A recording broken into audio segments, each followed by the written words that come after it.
Notion versus Evernote. Both aim to organize your life, but in 2025, which one actually keeps your digital world in order?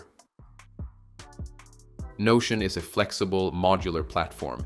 You don't just take notes, you build entire systems. Think project trackers, content calendars, second brains. You can use databases, toggle lists, AI summaries, and team collaboration, all in one unified space. It's endlessly customizable, but it does have a learning curve. Evernote is built for classic note-taking. It's fast, familiar, and great for clipping web content, scanning documents, and storing everything in notebooks.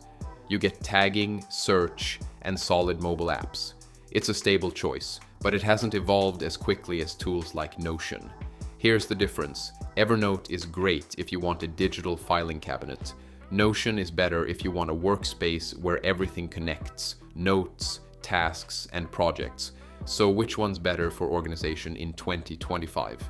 If you want structure, scalability, and customization, Notion takes the lead.